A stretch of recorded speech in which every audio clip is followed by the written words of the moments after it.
Hi everybody! My other video cut me off and I couldn't figure out why that was going on because usually I have really good luck with Loom, so I'm going to start over. My name is Angie Bretches. I teach sixth grade in Paola, Kansas. It's more of a rural community and I teach in the middle school. This year I'm going to be teaching communications, which is like a reading and writing combined class, but um, in my previous three, I'm starting my fourth year. In my other 3 years at the same school, I was teaching communications and social studies, and I had about two groups of kids that I would just flop back and forth. So I had like 50 some students. This year, I will be having like 100 and some students, and so I'm a little bit nervous about learning all the names and keeping everybody straight. But I'm excited to be teaching just reading and writing because I that really is my favorite. So my goals for this class. To learn from all you guys and kind of learn some stuff that you guys do that you really like. I am one-to-one with Chromebooks in my school, and so all my students have a Chromebook that they can use, and we've done that for a year and a half. So last year was our first full year, and then the year before that, after Christmas, we did like a trial period. So when I was teaching social studies, it was really easy to just go on Google Earth and see where we were studying about. And there's a lot of fun stuff for social studies online, but I am finding that there's not a ton of stuff for reading and writing. We have an online book and we do a lot of typing, but I just am looking for some super fun activities. So any ideas are going to be great for me this year. Some strengths that I have in regards to just technology in general, I feel like I am not afraid to just kind of dive in and try something new. I am not afraid to do that trial and error in my classroom because I know that's how we learn and find new things that are really awesome that the kids love. Some weaknesses that I have found that when I was using Google Classroom and you can grade in Google Classroom, I wasn't really doing much grading.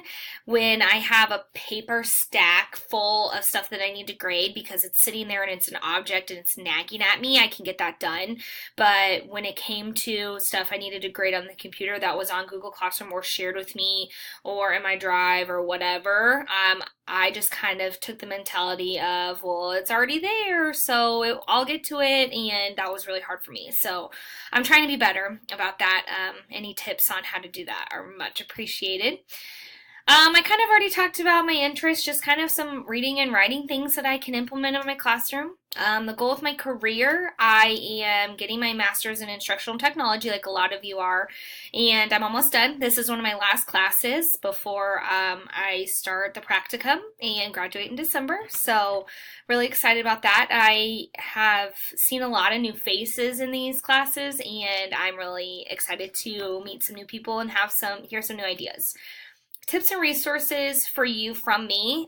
Since I am all Google, like I mentioned, anything Google Classroom related, I can help you with. If you need help organizing your drive or the best way to share documents with your coworkers, I feel like we have been doing that a lot, and so I have some ideas about that for you guys. Um, and just extensions that you want your students to add to their account. I've tried a lot of different stuff. There's some stuff that I love and some stuff that I don't. So I'm more than happy to kind of share with you guys what has worked for me. How I stay organized, I just love an old-fashioned planner. I love to write it out because when I write it out, I remember it better. But I do love Google Calendar when it comes to keeping stuff organized for work because I don't need to write down every single basketball game or activity that goes on for K's Club or other clubs. But Google Calendar is there and it has all of that for when I do need to reference it for my students or my parents. So that's been really nice and really helpful. And I'm just going to try really hard to stay ahead of the game.